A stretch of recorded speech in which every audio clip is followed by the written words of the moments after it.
You're listening to the iRacers Lounge podcast, where we discuss everything iRacing in a casual setting. Enjoy.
I bet you they can't do anything with it right now until everything is, it's so new that it's not something that's easy to be done, right?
It'll be Germany's thing to try and. Usually Germany's one of the higher groups in this, but even then, yeah. I mean, even if you're looking, I wouldn't put it past Spain to be, a contender here too, depending on what what they're not the typical what we did the VCO Cup that I was part of, but it's these long events. It'll be interesting to see how they do.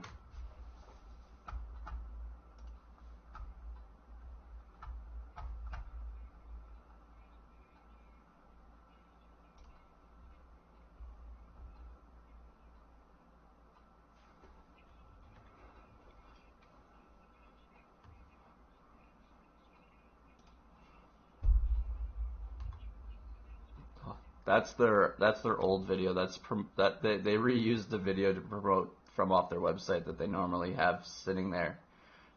This isn't a new one. This is the same one they had playing for when I was part of the thing last fall.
Do you guys see? There's something around his, or is that just a shoelace? I thought there was something on his shoe that he was tapping there. I could be wrong, but who knows? Is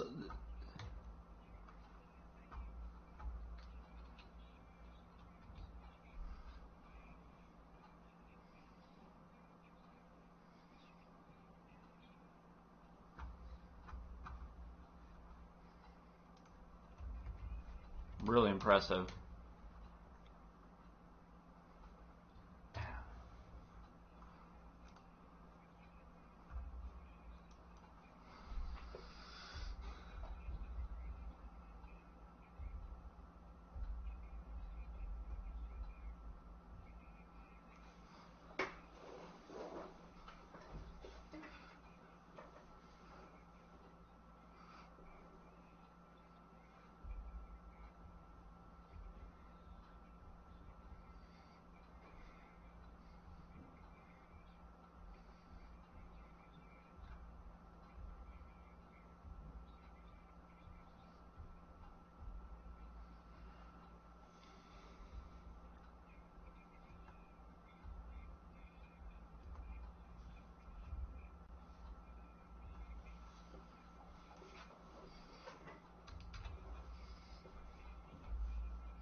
Well, the other thing too with what you're saying there, Brian, 24 hours without cautions to get them to be like that too, right?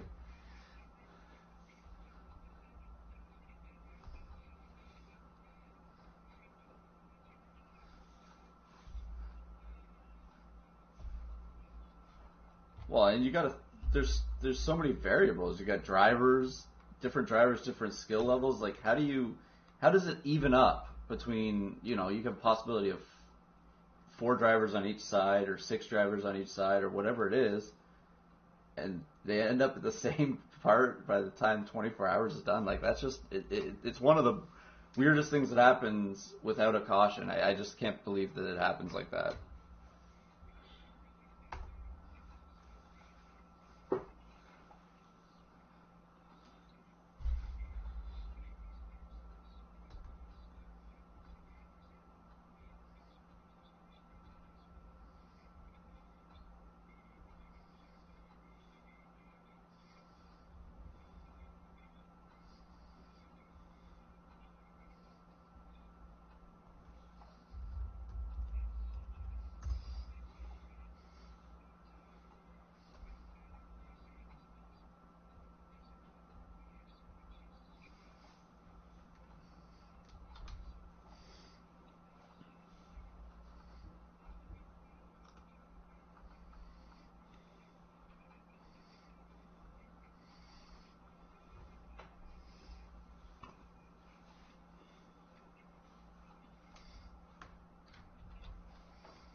I think they when I was talking in our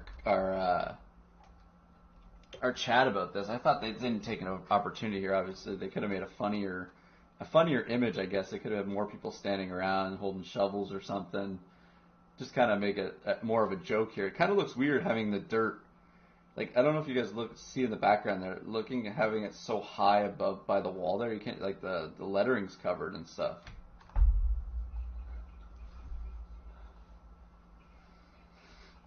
That's why it's kind of weird that they're using Bristol because they're not changing. They're just putting dirt on top of the track, but the track's walls and stuff aren't changing. And it's dirt tracks don't have safer barriers, right? Like this will be the first.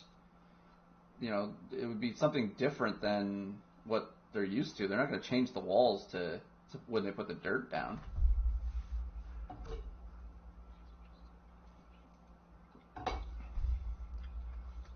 Does it?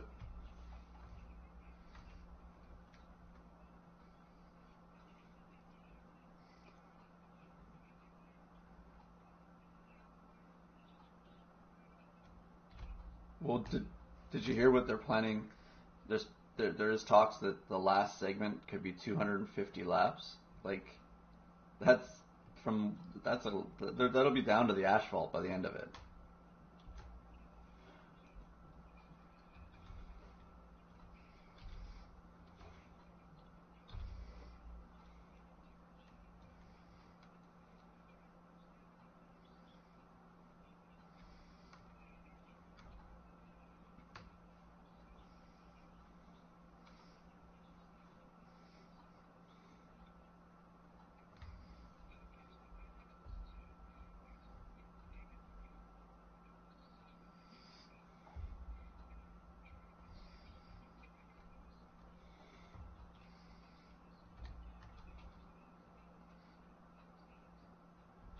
Well, isn't one of the real reasons why they did this is because they still technically can't get away from all the uh, the speedway owners. Like they have the certain amount of vents that that are allotted to them. So you can't just take Bristol off and give it to a track that isn't owned. I don't know what dirt tracks are owned under any of the sanctioning. Like was it Bruton Smith and what are all the I don't know MIS and the big speedway owners, but um, they're not going to take an event away to give it to a dirt track. That's why they came up with this idea, right?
Well, and when I was making the thumbnail for the video that I made for you, Tony, I was like, thank God this car is in a good shape at the end here because you get to see all the marbles on the car and it looks perfect. And I liked when I turned, like, just taking the image of your car, that paint job you have on it. I mean, it's a pretty simple paint job, but it looks really good. And when I cartoonized it, I think it looked pretty good.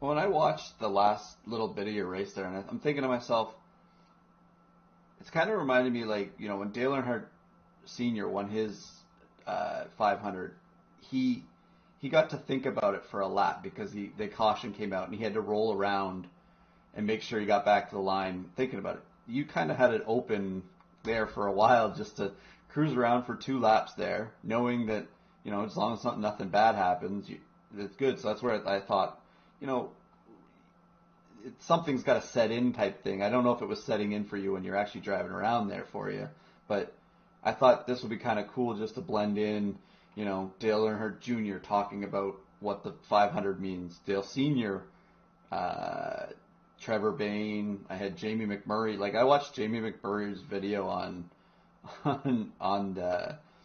YouTube, and I was like, man, he could barely talk through this whole thing. He was crying so emotionally. But like, I just thought, maybe you get to reminisce for 2 laps while you're going around there, maybe thinking about, okay, I'm going for my first win, which is the biggest event too, which is awesome. Like, it's the best. It would be the best feeling to. I've never won a restrictor place race in these Cup cars, so it's kind of nice to see how it feels for you to do this. And the video is what it is. Like I thought it was the best way that I could come up with something for it.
So there's a lot of laps to be able to get inside my own head and really overthink things.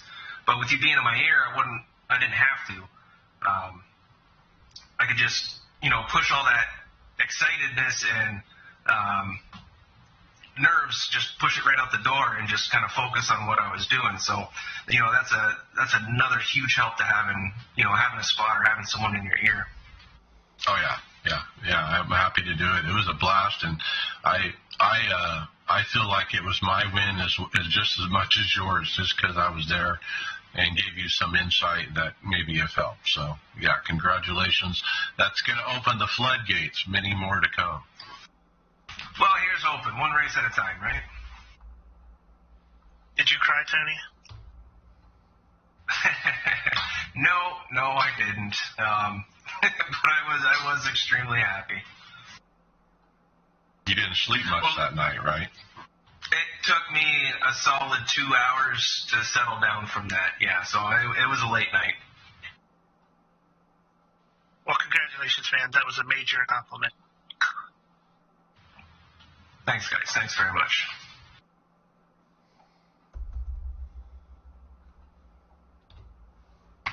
Next item on the docket, we have the Major Series, and I'll take this one. This Sunday, February 21st, the Major Series is holding the Daytona 500 race, except this time we're not in the Cup cars. We're in the 87 cars. You called it the death car, though. Yeah, turns out it was the death setup, because we got a setup now that I can actually make it more than 2 laps running around the track. So we had a set. The one thing I can't drive is a loose end car, and it was loose in, so it would just go around. It was more than loose in it. It was loose whenever it wanted to be. Like it would go. You go into the corner, and one time it would stick, and the next time it's not there. It's just like it's basically like you blew a right rear tire. Yeah, but I'm actually running the duel here after the podcast tonight and feeling a lot more confident now. It's definitely a different type of racing than plate racing. You're mostly in the throttle, but you do have to lift a little, especially when you start fighting with traffic. And it's not the pack racing. You'll get little small breakaways more than you see the big everybody packed in together. And you get a big run too. Like if somebody slips coming off the corner, the speed differential is. It's crazy the gap that you can close if somebody just has a bad lap.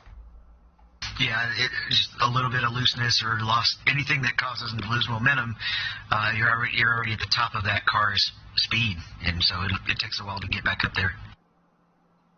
It'll be broadcast on GSRC. The pro split will be. There'll be a link that I'm sure Greg will have up for the Sportsman podcast. And because of my place last time, I'm automatically in pro split 1. So all I have to do now is show up and race. And I'm up there in the points because of the first race how I finished. So I'm looking forward to keeping it going here. Just don't forget to qualify. Yeah, we got to Saturday I'm looking at here. It looks like Saturday is the last qualifying. Who's the car to beat? I see Christian Schallner, Boyd Hogan. That's always Christian.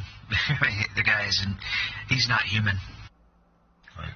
It don't matter what car. Yeah, I was just going to say, they seem to find a way to do it no matter whatever car they're in.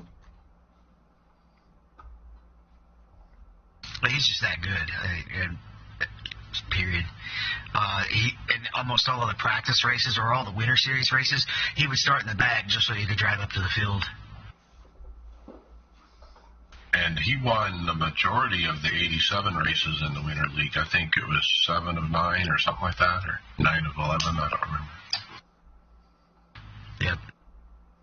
So there's a new TV series out on Netflix. It's called The Crew, and I've actually just finally gotten around to watching it. It's pretty entertaining. Brian's going to tell us about iRacing's appearance in the show. It's an awesome show. Yeah, it's on Netflix, starring Kevin James. He was from the King and Queens, and he was so he's been around for a while. And so this show in episode 2, if you go to the 16:30 mark, which I actually suggest you just watch the whole episodes or all of them. At 16:30 mark, you will see an appearance by iRacing. The character who plays the driver in the series, he's practicing, I guess, and using the iRacing rig for his practice. So that's pretty cool. So Greg West, this was a thread in the forums that iRacing was in this episode of the crew, and Greg West chimed in, and he this is what he said. He said he actually went down there to install the sim, which is cool. So Greg West actually took a trip down to where they're shooting this and installed the sim for him, got it all set up. He said that Jake's character, Jake is the gentleman who plays the driver, he really pushed himself to look the part in the sim, to the point where he was even asking about heel toe on downshifts. So the actor who plays Jake was really interested in trying to make this authentic looking as you can. And so Greg said he was really beyond impressed and really hoped the series is a success. The cast and crew were an absolute blast to work with. So that's pretty cool. Yeah, he went down there, set this up. It's in this scene here, and you do get to see a little bit of the screenshot of him driving it. Well, go ahead. Dave. I was going to say I had actually just watched this episode a couple of days ago, and I was like, "Yep, there's iRacing."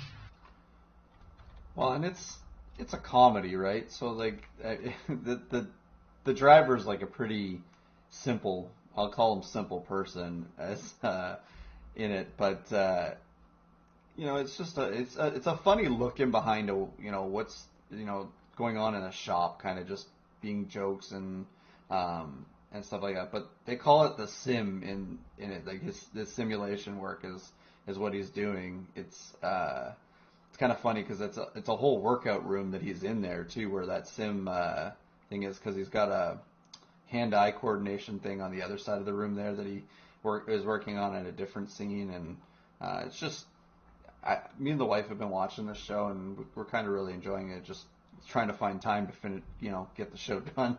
But it's only came out the other day though, so it's not too bad. It's hilarious, and it's knowledgeable, but at the same time, it definitely goes over the top for the purposes of comedy, because there's some things that just aren't terribly realistic, but it doesn't take itself seriously in that aspect. Well, it also has so far. So there's some Cup drivers that have made some appearances in it too. Appears that Ryan Blaney is definitely the one that they're making fun of a lot in there. He's always coming up at the bar. But Cole Custard and Austin Dillon, I think, have been on it. I can't think of the other. I think there was one more. Austin Dillon and Blaney were together actually in a scene. Ryan Blaney's mustache was a character all on its own. Yeah, that's the thing they're making fun of a lot. And the car they used on the track is actually a Spire car.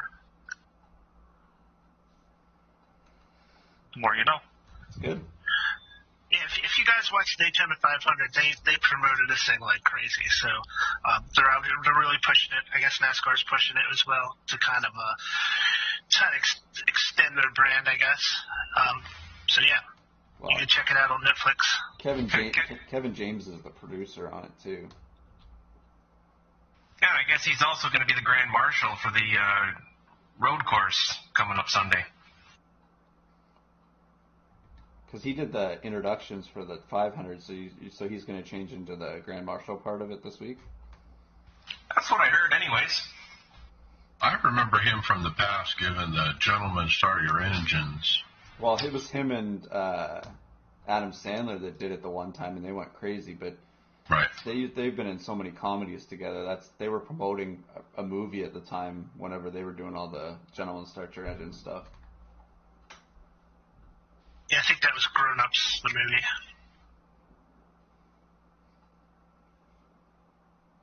One of the things, they have a character that's an engineer on there who probably knows how to work with spreadsheets. And this guy here, Bill Hall, also knows how to do that. And Adam's going to tell us about that. Yeah, Bill Hall has submitted a program for NIS results, and you put it on the forums, and it tracks your averages, your top 5, your poles, your wins, probably your laps led too. Something interesting. I'm gonna have to look into that because I plan on keeping track of things a little more tightly this year.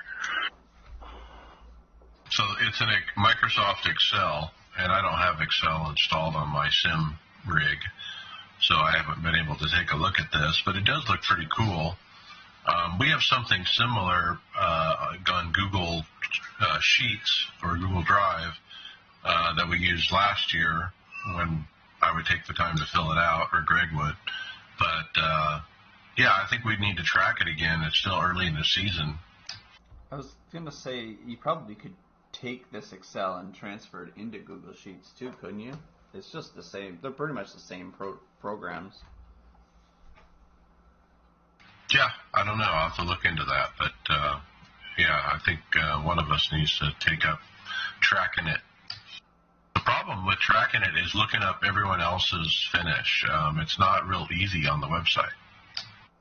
Well, and if you're like David, who runs 6 billion races a week, it's hard to find an NIS buried from Sunday when you're looking it up from a Friday. I'll tell you a secret. It's actually not that hard after you run into Season 2.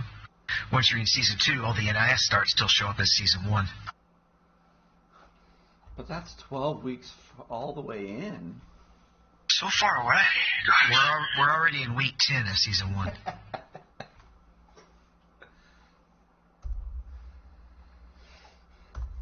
So this is a totally free download, right? I don't think Bill Hall is charging anything for No. this, right? It's just an Excel. It's actually posted directly to the forum, so you can just go there and get it. All right, next up, Tony, the Carnomally 500.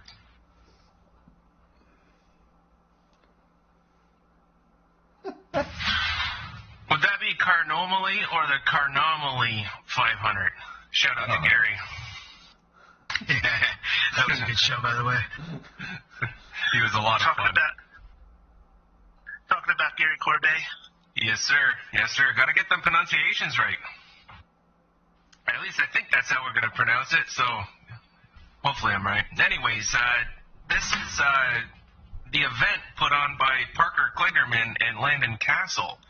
And I guess the preliminary qualifiers have started this week. Yes.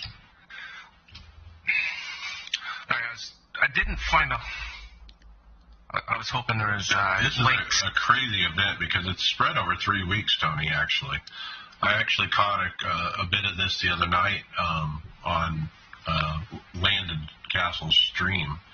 And it's very interesting what they're doing. It's basically the car of tomorrow at Daytona.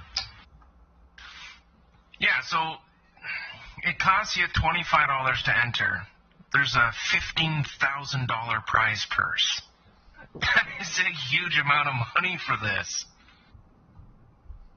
And there's a lot of big names running this. A lot of the Coke drivers are in it. In fact, Ray Alfala won one of the pre-events last night. Now, on the one tweet where it says, join their Discord server, it's just to hang out with 755 other members. So I'm assuming there's, that much or, very close to that many people that have signed up for this thing. I think that's how many people are involved in Landon's community. Yeah, he streams and has a Discord running as well. Oh, okay.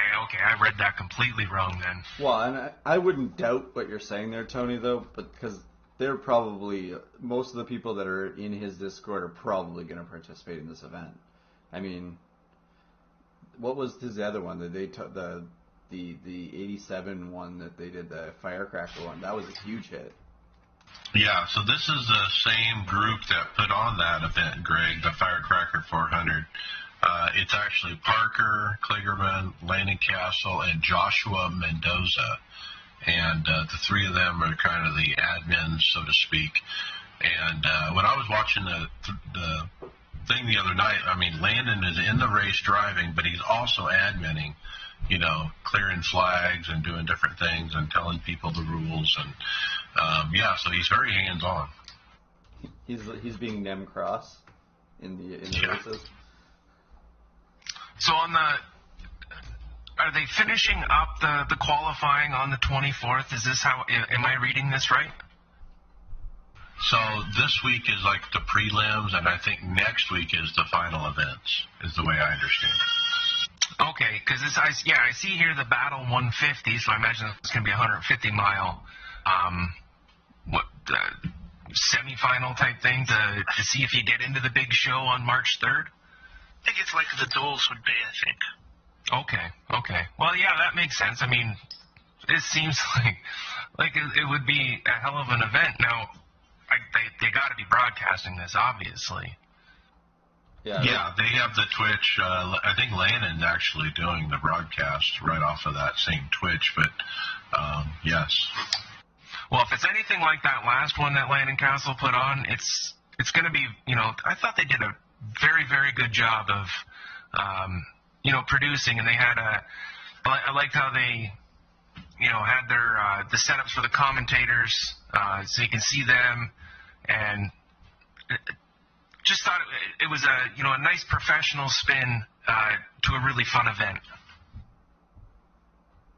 Now, I hit up Landon, which ended up talking to Josh Mendoza, who led me to Parker Kligerman, and we've been playing email tag, trying to get him scheduled to come on the show today, but it didn't work out because he was busy, and they're having an event literally as we speak tonight.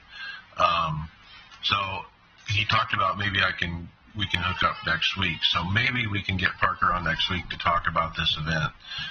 That's kind of the goal, but it's still a work in progress. One of the things I wanted to mention about this in their promotional video, they're promoting a new interactive broadcast experience, and I don't know what that means. I'm really curious as to what that means and how it works. I'm guessing they've probably created something here that there's obviously something that they've been working through using the technologies of the sim and whatever they got going on in the background here. It's just something different that we haven't seen on any of these other broadcasts that do stuff for iRacing. I think it's going to be. I think it's actually going to be like like they're going to be using some of the fans in the broadcasting, because what it says in the tweet for this is it's 15,000 prize purse and the opportunity to make a name for yourself on the most interactive sim racing broadcasting ever. Oh, they'll just drag the fan into the booth with them, and then there you go. You start calling the race. I like it. Data and race reporting, for sure. There you go, Mike. If that happens, you got to get in on that. Yeah, it looks like just watching their practice races, which was basically what I was watching. Man, it was crazy racing to begin with, because these cars, they're unrestricted, and they go to the wall if you're not careful, and you have to lift, and lifting at Daytona is kind of an oxymoron, but you really do in these cars, and it's fun. It presents really good racing, is what it presented. I was fascinated watching it. Well, we found out last week with the Podium 500 what big money races, restrictor plates, will usually end up with. Big crashes, lots of crashes. So in the final event, it looks like all 43 get some kind of payout. Like if you finish 43rd, you get $100. If you finish first, $3,000. So once you're into the race, you're guaranteed to make your money back and more. So. Okay, next up we have patch number 5, season 1, release notes. They added the new page. We talked about this last week, the status.iracing.com. One thing that they noted that we didn't note last week was you can click on any status report box and actually get a detailed timeline of that service's performance over the last hour. They also did some UI stuff. I'm not going to dig into that much. Fixed a few things with hosted racing. New session type warm-up may now be selected with some event types when doing hosted. That's pretty cool. If you don't want to do a queue, you just want to do a warm-up. Well, you can do it and actually have it come after the queue section if you want some more time for TV coverage. For example, when we did the MTech race, they have a 30-minute qualifying session right now because they want everybody to qualify and then do the driver's meeting. But that means we qualify and then everybody has to sit off the track for forever. So you can actually have it roll over to a warm-up instead after the driver's meeting. Yeah, so they could go 15 and 15 then instead of 15 or 30 minutes there. Okay. And race servers, a change here. It says, while a race server is creating splits and sessions for an event, no new registrations will be allowed for that event. This process occurs when the window for registering for an event as a participant closes. This is particularly helpful for the large-scale events and team events where dozens of splits and sessions are being created at the same time. Stopping new registrations will reduce the load on the scheduler. Further registration and joining of the sessions for spotting, spectating, etc. will be allowed again after the sessions have been fully created and launched. So we're getting ready to start the Daytona 24. The first driver launches in. Everybody else is going to have to wait until the scheduler thing is done. Normally they would go and hit join, but they won't have that option. Make sense? Yeah, so I'm guessing they're trying to eliminate some of the issues they had with the start of Daytona 24, obviously. Yep. I think everybody that's already registered though can join. It's just the registration process for teammates. Yeah, if you haven't registered, even though you may be registered on the roster, if you haven't clicked on the little join your team button, then you'll have to wait, which will be something that'll just reduce the server load. Yeah, I was reading into this a little bit more on a different thread, and it basically said what could take 5 or 10 minutes. What should take 5 or 10 minutes is to do these splits was taking 40 minutes or something because all the additional teammates that were trying to join after they started doing the splitting, and that lengthened everything. So by disallowing that, that fixes it and makes it back down to the 5-minute thing.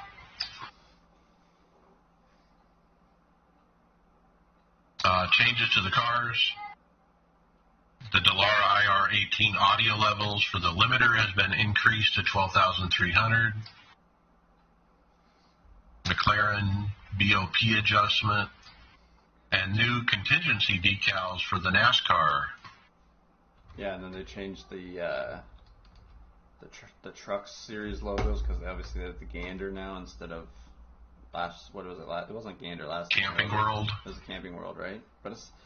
Has anyone noticed what the new contingency ones are, or is it just up to date to the year? Gander is not contingency. Contingencies are the little extra stickers that go down kind of in the front. No, I know that. I'm just saying that. Has anyone noticed what the ones are on the Cup car that changed? Well, if you run a custom paint, you'd have to download the new template to put them in there. I just realized I still have Gander on my truck. I painted it 2 months ago. Perfect. Well, it's just Camping World now. if you kept it all your layers, you could probably re-put it back on a new one if you had a layers file. Yeah, I still got the layer file. Am I behind? I thought Camping World was the old. Yeah, so Gander's the new one. Yeah, Gander's the new one. But I thought that Camping World came back. Well, no, Gander is Camping World. It's under a new name. One thing in these updates that we talked about last week that doesn't look like they have addressed is all the complaints people had last week about the sensitivity of the yellow flags. Doesn't look like they've made any announcement anyway to an adjustment on that. Did anybody have any more problems after Thursday with the cautions? Like, was it really that crazy of a big problem for the whole week of Daytona? Yeah, I think we saw it Sunday night, yeah. Yeah, Sunday, I raced Sunday 2 times and saw some incidents that should have brought out flags that didn't. Well, the week's over, Brian, so we'll forget about that. But don't worry, you're not going to get any cautions this week. We don't need to worry about it until, July or whatever it is. Well, you're going to have Talladega and a couple, maybe Talladaga's changed a bit. We'll know more next week at Homestead if we'll get some cautions too, right? Well, it was pretty unsensitive at the Daytona in the 87 car as well. We had a couple of big pileups and no caution. You're right, we did. No response in the forums, so we'll just keep chirping. Eventually, they'll have to notice it. Is that something that they would even announce? Because if they did desensitize it, I don't remember seeing that in any of the updates leading up to the Daytona or anything. I don't recall, but it's clearly different, and it's bad. It's, it probably was too far the other way, but the swing was too big. Just like in a balance of power, I think I said the same thing last time. They swung too far the other way, and it's you just don't feel safe. You can't stop now because you don't think the yellow's going to come out. So now you're basically forced to arc a brake. I wrecked in the Xfinity race coming to the white flag because I saw someone spin and the cautions hadn't been coming out like you said. And then if I'd lifted, I would have missed the wreck. But we're coming to the white flag, and it's like, well, this is my chance to win, so I didn't lift, and I plowed into a car, stopped on the bottom.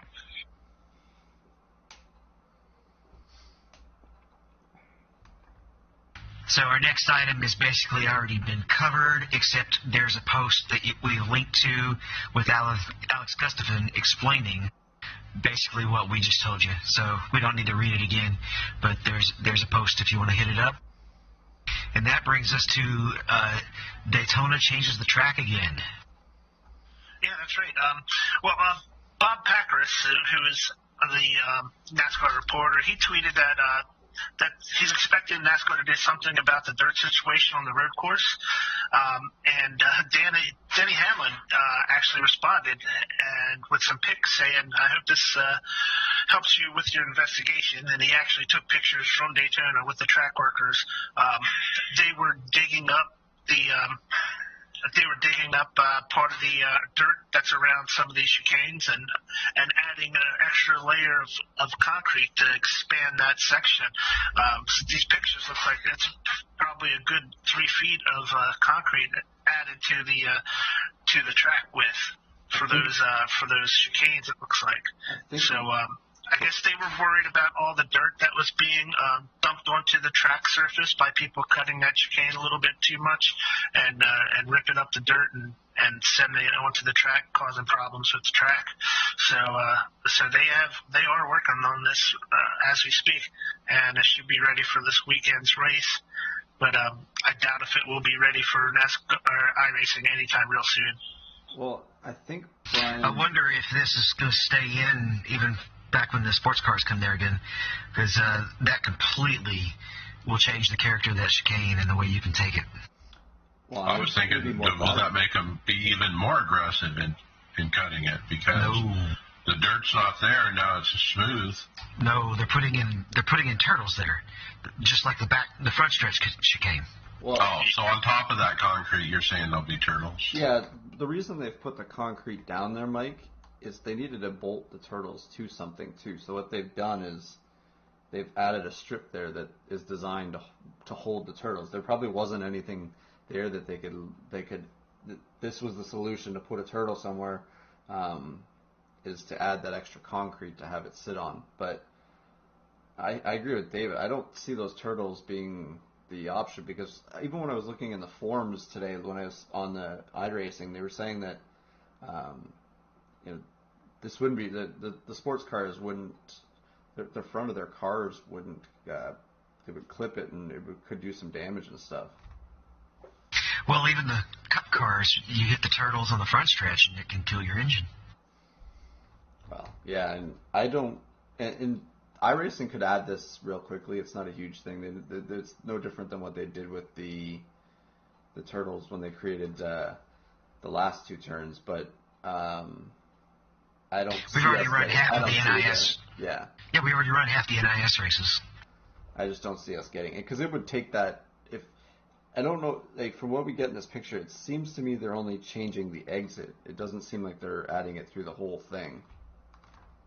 But that's the one that you can really play with on getting a really fast exit in the sports car. Well, and I think the infield bus stop on iRacing is incorrect anyways with the runoff patches that they have. It's old stuff that they've changed that bus stop many times. So it'd be interesting to see if they'll redesign it at some point here on iRacing.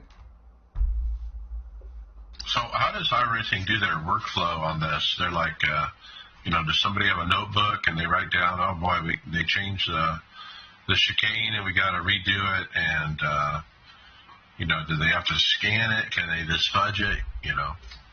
Well, they have the dimensions and scans of the turtles, so they can literally just drag and drop it if they know the measurements, which iRacing or which Daytona can just send them, because that's what they did with Charlotte. They didn't actually have to rescan it. They just got told, here's where we're putting them. In fact, I think they actually reused a test where they put them first. Right.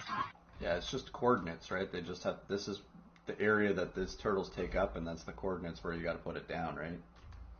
And it's a uniform shape.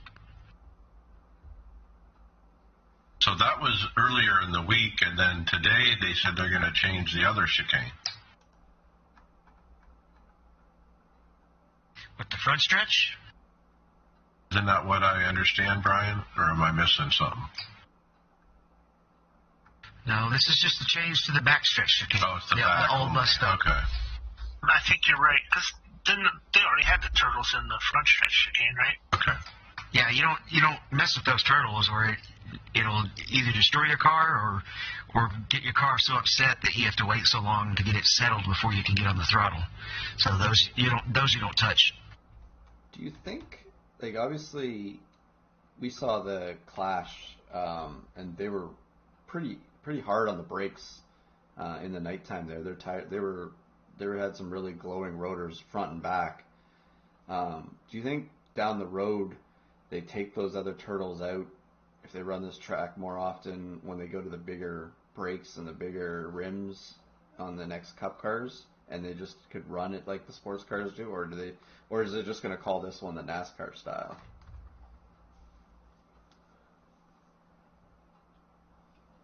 It's tough to guess because they've already done it, so I don't know if they want to give that up. And the NASCARs do still have a lot more horsepower and a lot heavier than the sports cars. Well, and I just think that this new low downforce force package too is going to eat up the brakes even more this year, because that's what was causing them issues in the Clash.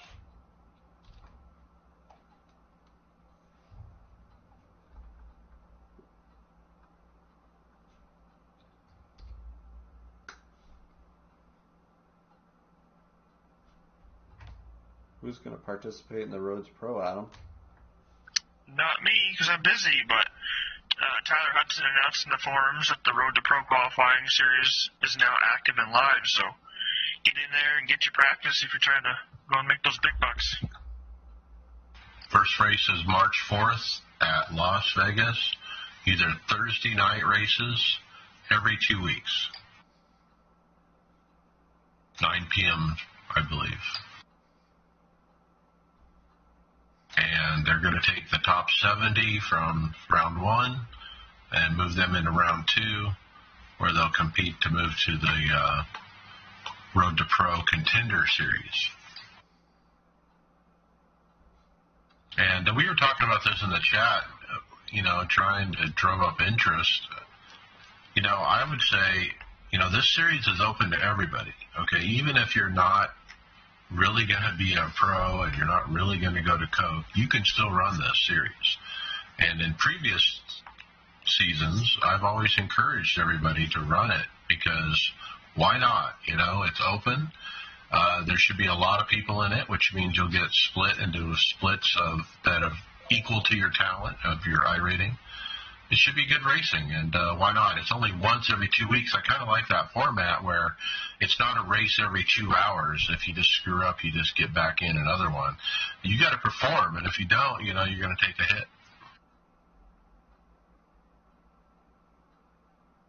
It's not a long season either, too, before they determine the top 70 in points. It's looks like, 7 races here?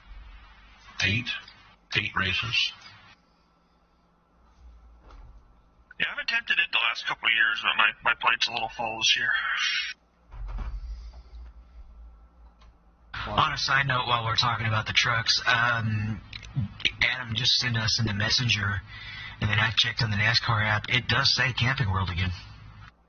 I wonder if the release notes are referencing the old one. I don't know.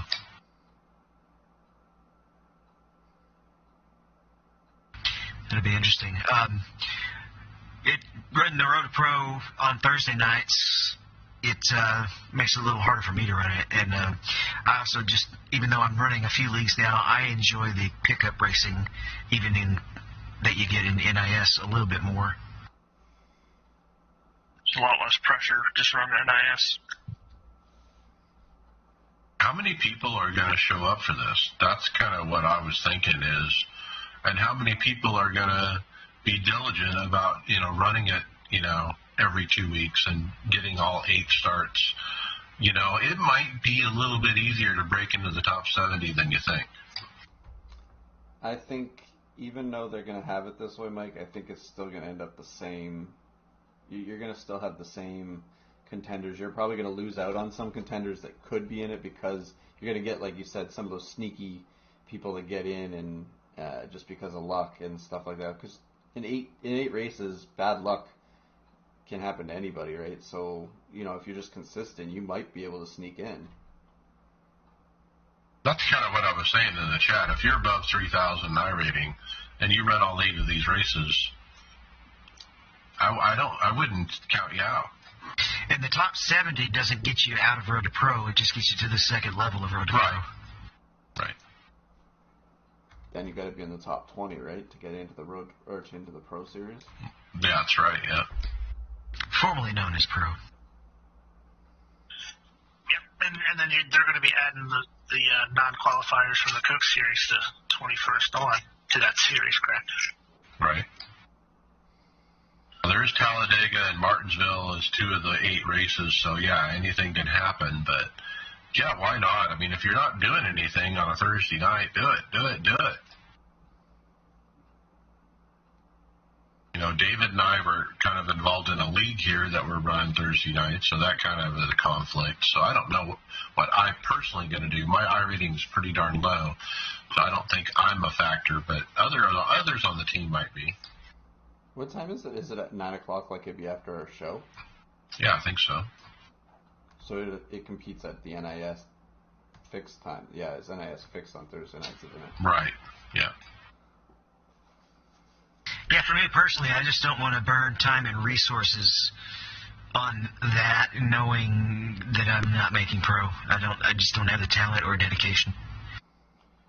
Kind of lost our hookup setup wise that was going to be focused on this too, a little bit ago too. So that doesn't help. I'm trying to hook us up weekly with an IS. But either of those hookups, you still, if you want to hit that level, you have to be testing like crazy and finding every little tenth. Oh yeah, definitely. And I don't think, I race a lot, but I don't test a lot. I get it to where it's comfortable, and then I race, and then I go do something else because I have more fun that way. Hobby. The other thing is the big teams there really have people running Road to Pro. Even though they have people in the Coke Series and whatnot, they got a farming system set up, where they're bringing drivers up, and there's people like we talked about. Rujak Karoth, is that his name? He was in running Road to Pro for Space Station. Raja Karuth, that's right. But yeah, like he's running Road to Pro for one of these big teams, and but they're going to have a lot of people like that where they have, a lot of resources, really good setups, and those guys are going to be hard to beat. So, Mike, you are our official Brett of the podcast, right? Can you say De Benedetto? De Benedetto, De Benedetto. Yeah, on one of the other podcasts we listened to, they always would make fun of the one guy who couldn't say his name right. Yeah, but Mike shows up. If you I'm haven't not listened to afraid this, to try.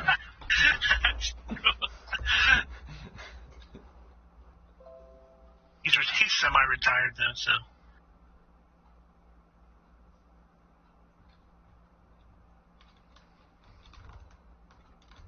Well, we have another starting guide for iRacing, and this one's done from Overtake. Just given a beginner's,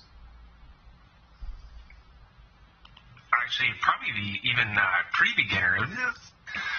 This one here is kind of directed to the person, on the outside looking in, wondering if they want to, jump in or see what it's all about. Researching it.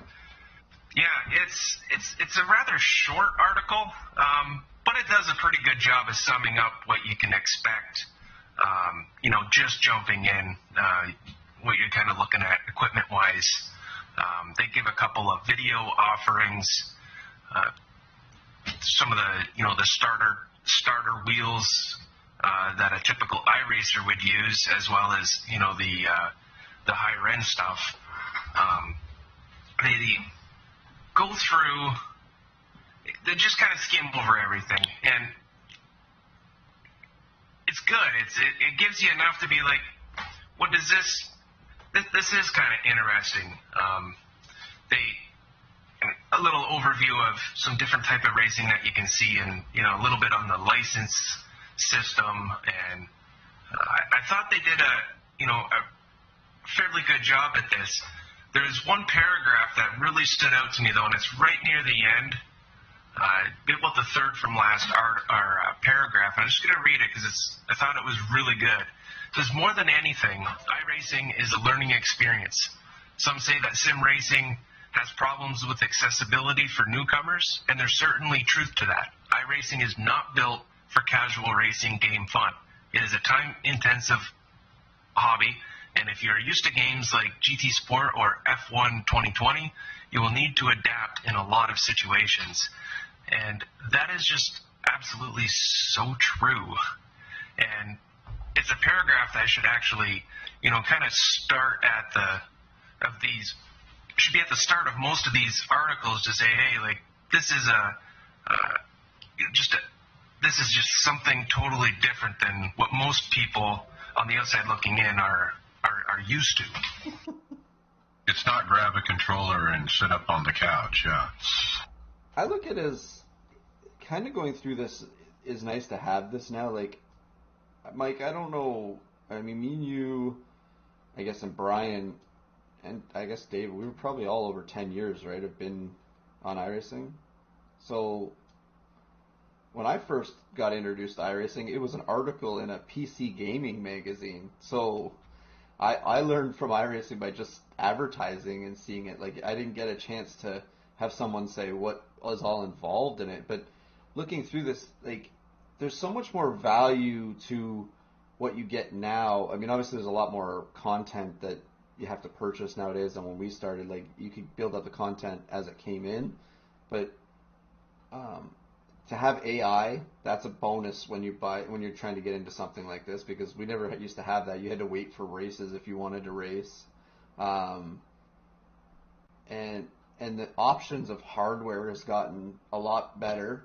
So having this to go through is a lot easier for a lot of these people that see it on TV and see that it's, they're in the sim, thing. You don't have to get all that. You could just get the wheel and stuff like that or whatever to try and do it. But then, like Tony was saying, it's not for everybody. It is expensive, and it's more expensive now because there's so much, and everyone's coming in 10 years later, right?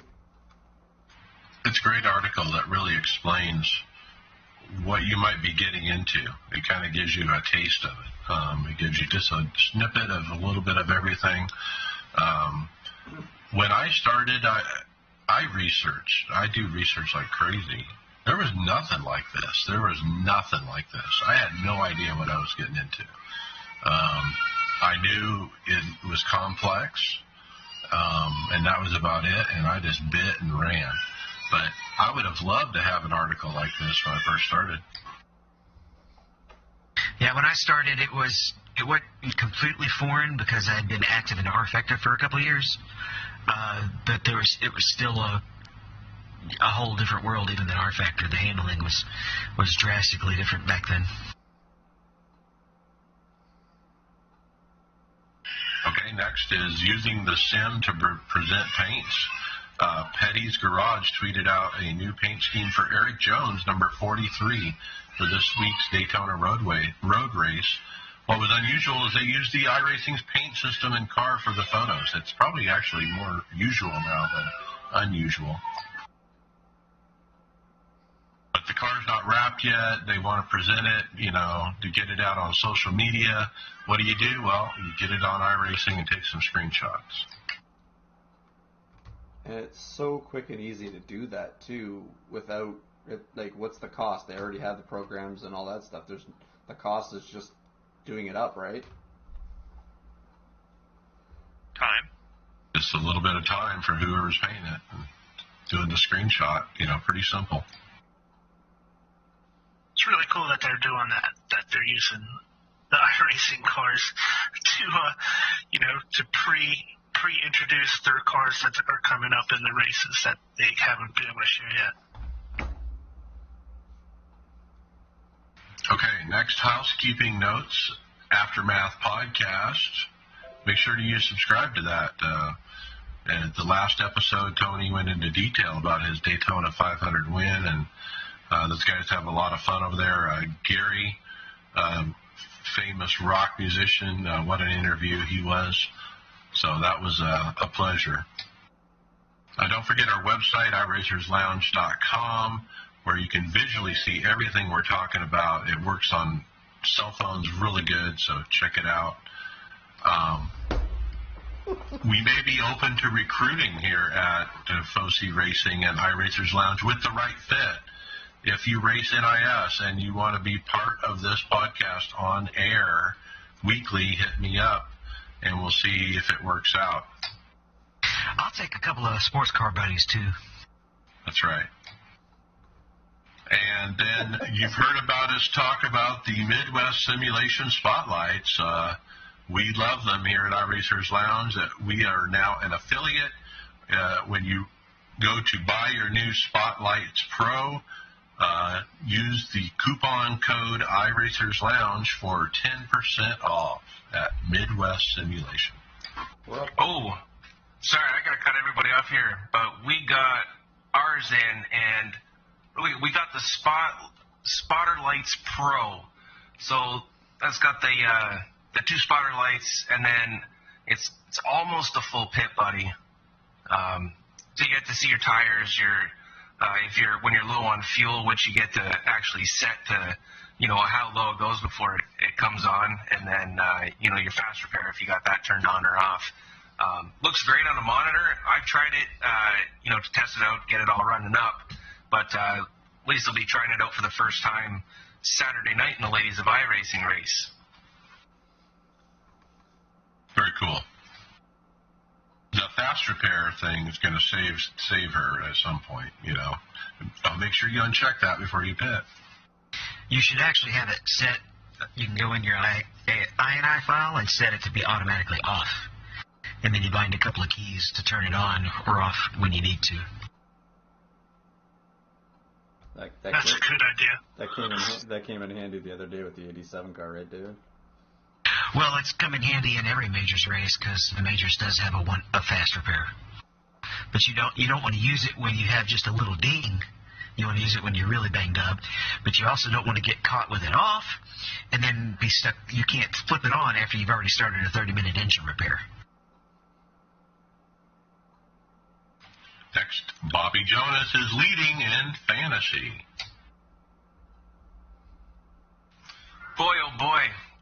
lineup to that race, huh? I was out 15 laps. I was destroyed. My whole roster was gone. Brian, me and you both, bud. Oh yeah. That first wreck took out 3 of my guys, just like that. Well, it's a different format this year too. You don't have to pick stages. You're picking the manufacturers and stuff. I noticed that when I first went in. Yeah, so that's a bit new. I'm not sure if I like it or what. I can't comment on that one as of yet. It'll take a couple races, just kind of get used to it. Change is scary. But they also have team. You pick the team that's going to win. So there's some extra points that we didn't have last year. I think that's the one that is an addition rather than just a change. But we'll see how that part goes. No. Going into turn 3, I had Brad Keselowski and Team Penske and Ford picked to win the race, and about had it. And two of my cars ended up in the wall, going flying through the air. Yeah, your picks went up in flames, literally. Oh yeah, fireball. I had my only driver left after that first wreck was Joey Logano. He was in the garage, and I couldn't switch him over because I was in the middle of the Daytona 500 race, so I couldn't even put him in the race. So I got totally balled on that one. Well, and that race went into the next day. Like, it went past midnight too, so it was a late night. Well, here's something that I ran into that I thought was worth talking about. So right after that first big wreck, cleaned everybody out. I'm 3 of my 5 picks are toast, right? So I had Denny Hamlin in my garage, and my big thing, and I had hours to think about this, just like everybody else did, but do I play Denny Hamlin, or do I take the hit, save the play for later on, right? So I waited until there's 2 laps left of stage 2, and I decided to put him in, and now I'm really glad that I did, because Denny Hamlin, he didn't win, but he still netted me 50 points, which brought me up, and I was, before I switched him, I was almost dead last, and that brought me right back up into the top 10. So that's 3 guys. That's it. I don't think I got any extra points that race. It was just the 3 guys that I had. That's it.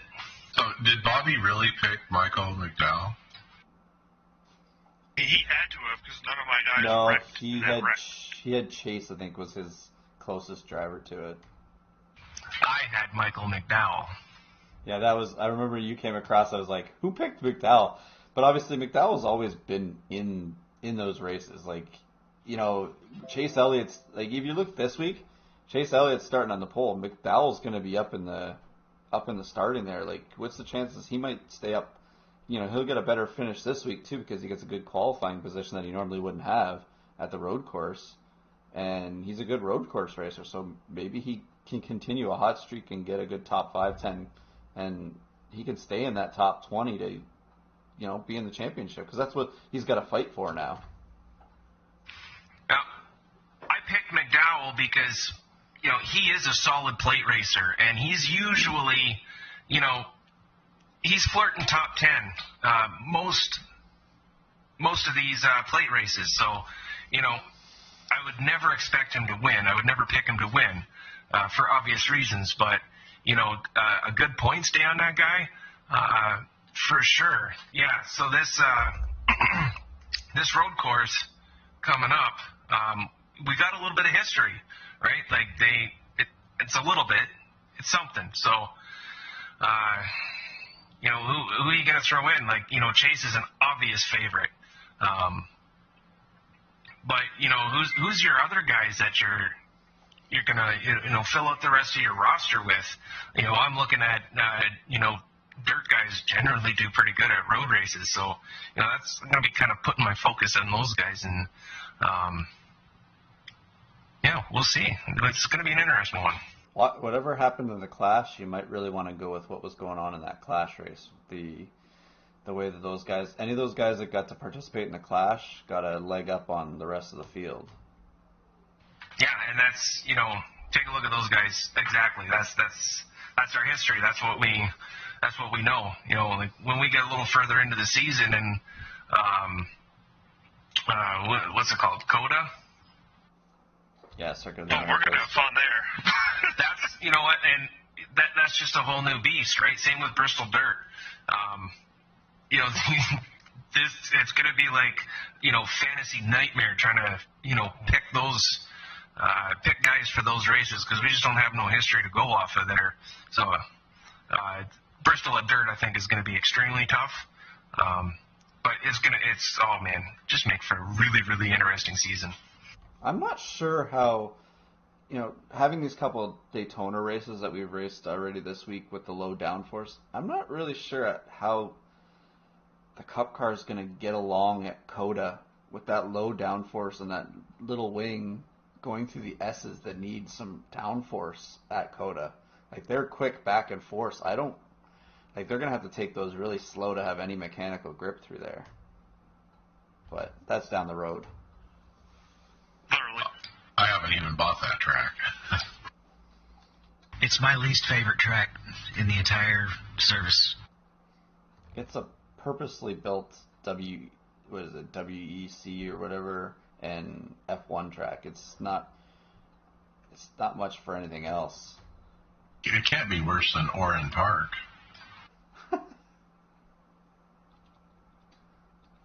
Yeah, just wait till you try it. You know what even makes it worse? That, you know, Bobby's in first place, and Bobby sat there at Daytona all of Sunday with this picks and got to enjoy the race too. Yeah, he works at the track, just so everybody knows. How about the two main boys up in second and third, though? Representing, huh? Mm-hmm. Yeah, Adam, you're right there, knocking on the door. I'm in 27th, so I got to dig out of the hole. I'm in 19th. I'm exactly where I was last year. Yeah, but you started 19th, like you came in like super late in the season, like the regular season was almost finished when you started putting in stuff there. It was a fight back part of the season. Yeah. So we'll see how the rest of the season goes. Now you're going to get a full run in this year. I just can't wait for Mike to keep going over text going, I forgot to change my guys out of the garage. I've already changed them for this week, so I'm mad at you. Xbox controller anchored to pedals. David Hall, what do we got? Usually when we're talking about Xbox controllers in iRacing, it's typically used as an insult. Right. It's like, what are you driving with? In this case, it's actually pretty clever. The post is actually mostly talking about realistic sounds versus tweaking the sounds to get more feedback. This guy has a set of volumes, but we're not going to dive deep into that. He actually is using the Xbox controller as a butt kicker of sorts, except he's putting it on the pedals. So the Xbox rumbles, right? The controller, and so you tie it down to the pedal, and then you can feel that rumble. That's the idea. Yeah, so if you don't already have that built into your pedals, or you want to even just put it somewhere else, you could like rope it to your ankle if you wanted to. So how do you do it? You open your app INI, app INI in the My Documents under iRacing, and you find Allow Xbox One on Windows 10, and you change it from a 0 to a 1, and you save it, and then you're good to go. It's a pretty ingenious little trick. Is it just me, or is it just crazy what anybody will do to try something out? Like, it's just all these things that people find tricks just to get a feel. It's quite, I would never think to use the rumble on an Xbox controller for that reason. Well, what's genius is David Tucker, the developer at iRacing, has thought about it ahead of time and programmed it into the app INI so it could be turned on, probably before anybody even asked for it. Well, there are people who actually race with the controller, and that gives them a haptic feedback when they're racing. So that's a switch, so if you're using a controller to drive, you can turn your force feedback on or off. You can send the tire slip and basically telemetry to the controller, and anytime the tires are slipping, it'll shake the pedal. I noticed that when I'm driving the A car, and if the front tire is sliding, not only do I hear it screeching, but my gas pedal will actually shake. Pretty cool. Okay, next is a iRacing account for sale. Well, apparently that happened. I have alerts set up on that new forum for the buy and sell forum, just so I can see what people are putting up. And I get an email when that happens, and one of the topics that came in from that first sale forum, it said 1 year iRacing account with lots of cars and tracks, cheap. And by the time I clicked on the link to look at it, the forum post had been removed by iRacing, obviously. And so why do I want to talk about this? I just want to point out to everybody that you can't sell your iRacing account, okay? You're basically leasing the content and software from iRacing for a fee, either monthly or yearly. Once you stop paying that fee, you own nothing. You have nothing of value to sell.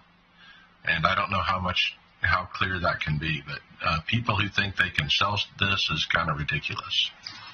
Yeah, Been seeing a lot. Go ahead, Tony. Sorry, Greg. We've been seeing quite a few of these pop up over, the last few weeks to a month, maybe a little longer. Kind of feeling like a lot of the big rush from pandemic, some of that shine is, starting to come off, and people are going, oh, what do we do now? But yeah, sorry, it's right in the stuff that you sign when you. Or you click, you agree to when you first sign up. For those people looking, don't buy this stuff. It's worthless, and it'll probably cost you more in the long run. Well, and I'm pretty sure this whole count's now banned anyways because of this, knowing that it's for sale. So if anybody, they don't know who's running the account anymore. But the other thing is what you're going at there, Tony. We're seeing more, the shine of the actual pandemic stuff where everybody came flushing in for the 3 months or 6 months or whatever could be wearing off, because back then we were seeing a lot of updates all the time. There was stuff going on. There was stuff being shown on TV, and there was just all this stuff was being thrown at us. And now it's kind of trickled back to where it used to be, where we get the updates every 12 weeks. And there's the odd patch here or there. It's not as crazy it once was, and sometimes that can throw people off, and they might not be interested as what they were once were, or the fact that people purchase this thinking it is something they own. The buy and sell culture, a lot of people buy video games and then sell them. The hard copies because they can, right? But this isn't a hard copy. Yeah, consider it a download. You can't resell it, which is another pet peeve of mine when people, I can't pay my rent, so I'm going to sell my wheel or my pedals, or I'm going to sell my cockpit or my computer. And they just treat it like a common commodity. I don't think sim equipment should be treated like a common commodity. I mean, this is your hobby, man. Find a way to pay your bills without selling your stuff. Well, those will be the same people that'll sell the rim or their thing to pay their bills, but they'll still go out and buy the $20 pack of smokes or the 2-4 of beer every week or whatever, instead of cutting back on certain things when you need to do that kind of thing. Okay, this next one is dedication. How about a rig review, Tony? Dedication. That's you know what? Dedication or defecation? That's what I was just gonna say. Well, title. Yeah, we know a fella that this could have come in handy a few weeks ago. Yeah, so Well, somebody's figured it out. They got their rig set up in their bathroom, and their toilet seat is their sim seat. And, you know, I probably would have opted for one of those, the padded toilet seats that you would see, like, at your grandparents' house. Yeah, other than that, I mean, it's what it is. His little desk set up there. Yeah, he's got a triple screen set up. Looks like it's a Thrustmaster wheelbase and shifter. And the toilet. It's making my legs go numb just looking at that. I was gonna say, I think Mythbusters said that it's not a good thing to sit on it for long periods of time. I don't think this is a great idea. I do like that, Tony, you've taken shots on both shows now at someone who's not going to listen to either one of them. If that wheel's for sale, I'm not buying it.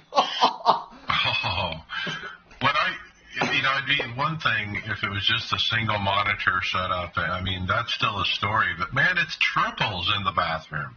Triples. I mean... I'm just laughing at this because I just saw a video about when you're flushing the toilet when you have the seat down or the seat up, and it's like, I hope he flushes with the seat down.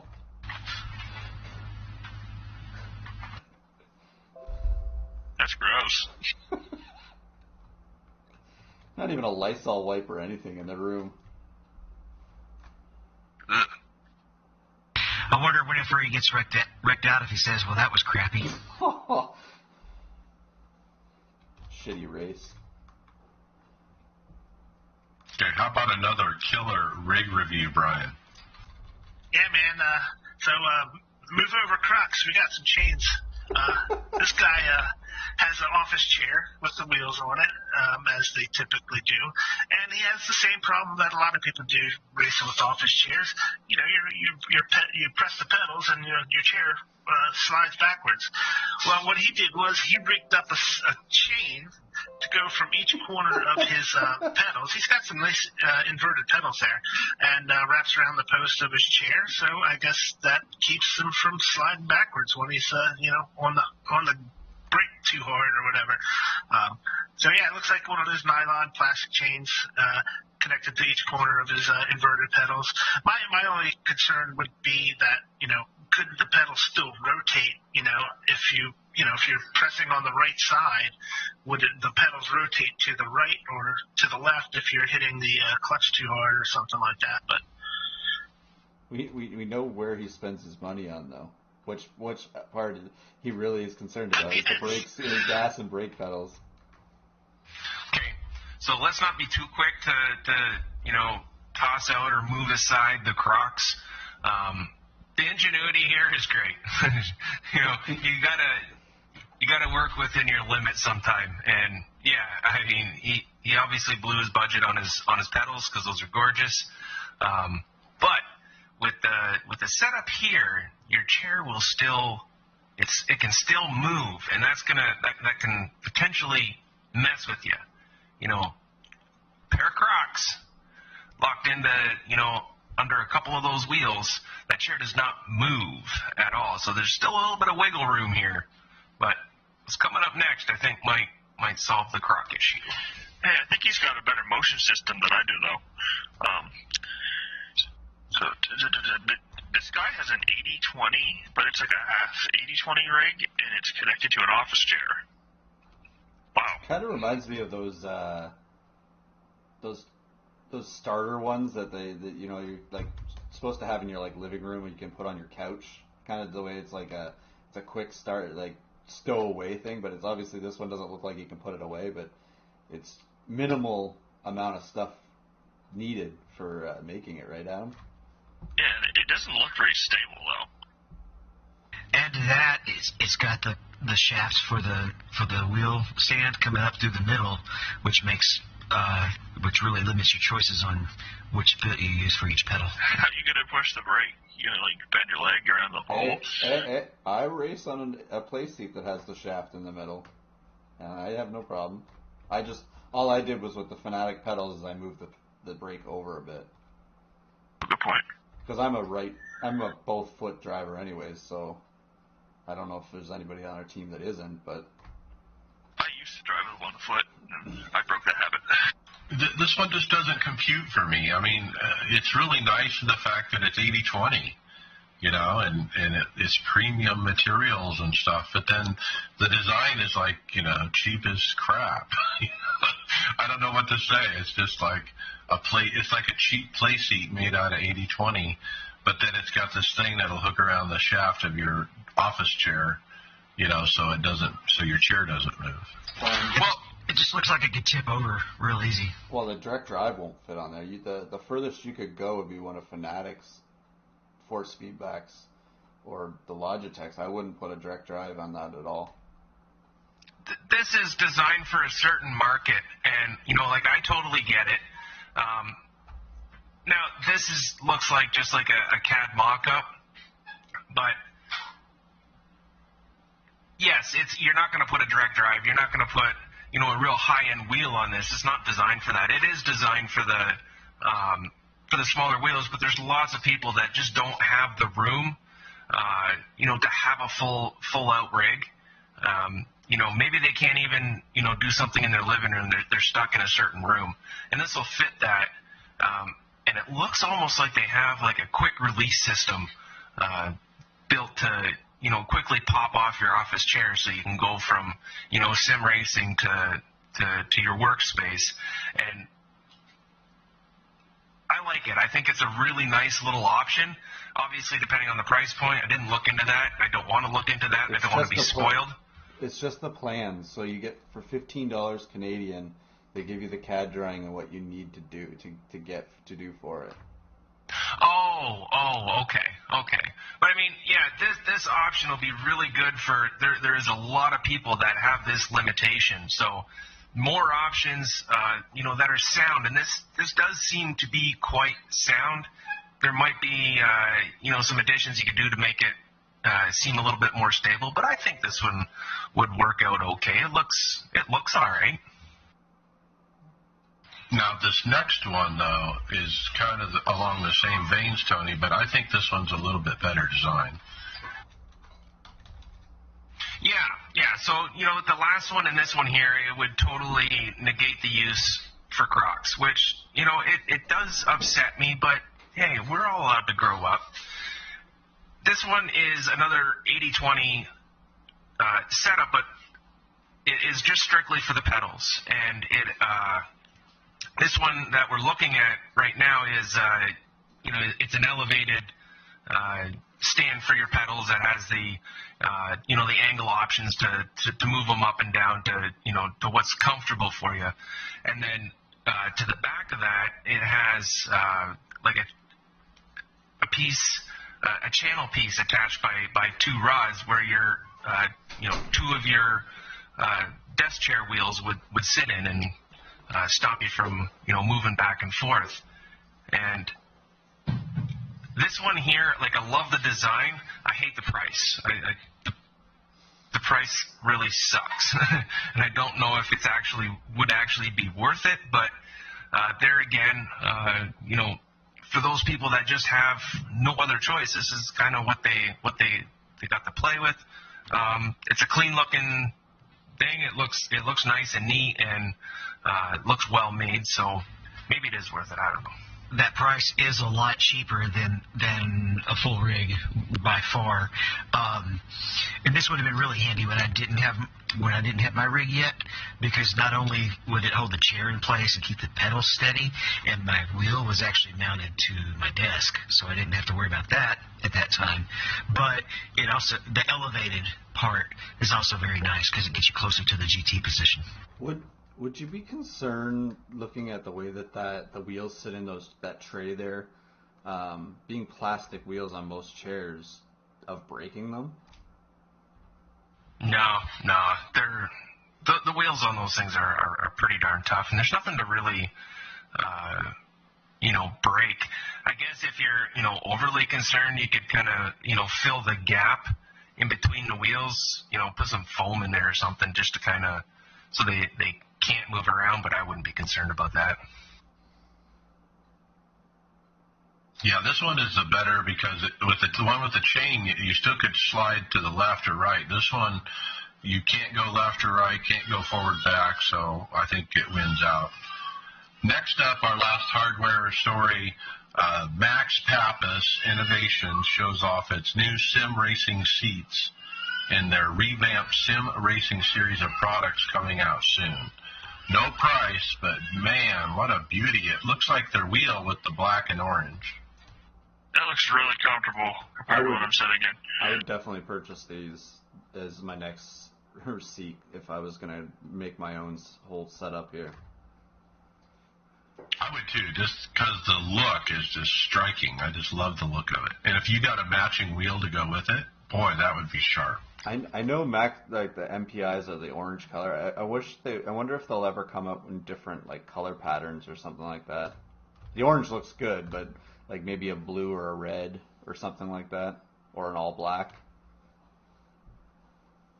Well, I've never seen him carry different colors, but that would be interesting, like a light blue to match your frozen cactus, right? Pretty much. Or yellow to match my 83 media. So these seats haven't been officially released yet. They're coming soon, so we don't have any prices on it yet. So What's your guess? What's your guess? 400, 500? 650. 700. Wow.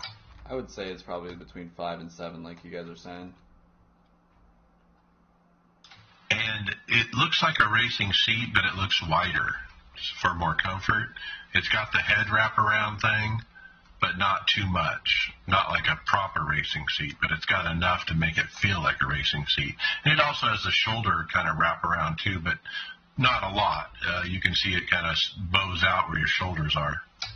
None of you guys that are in VR have a seat that has these kind of corners on it, do you? Like, I just be worried about VR with it. Turn your head and you But slap I guess it if we have microphones on it, our headphones, we should be able to. It wouldn't be any different in VR. Yeah, it's wider than my headset, and I can move my headset in mine.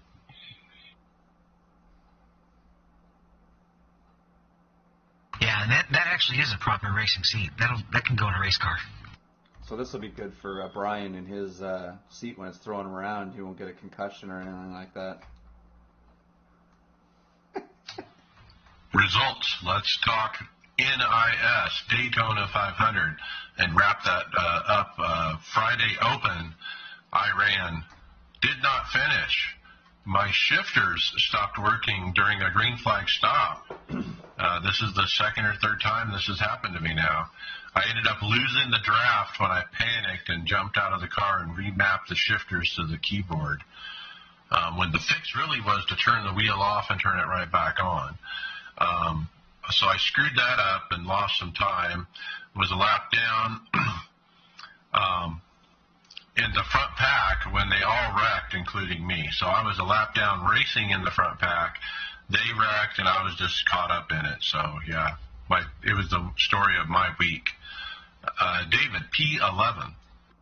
Yeah, the car got broke early, just another car that got on the apron and took a couple of us out, but I stuck through it, and there was a lot of carnage at the end. Managed to stay on the lead lap the whole time and brought it home 11th. Ended up being my best finish at the track that week. Tony Rochette, P4. White flag and was about to pass the leader on the outside, and some asshat on the inside clipped me on the corner, wrecking me. Make me want to punch a baby seal. Title idea. Punch a baby seal. No, Tony and his baby seals. That poor guy, that race really set him off. And then, Greg, you got wrecked out. Yeah, I was kind of upset about this one because we were playing with about 50 laps to go. We were coming up to the last pit stop that we had to do, and a lot of us were saving fuel. We were in a pack on the bottom, or in a straight line on the bottom. I think about 20, maybe less than 20 cars in a row. Nobody was trying to fool around. They were just saving fuel. And this guy behind me, I don't know what he was thinking, but he basically pushed me through the cars in front of me. We weren't like we had gone for like 20 laps, saving fuel this way, and all of a sudden he just decided that he was going to push me and push me and push, and he just kept going.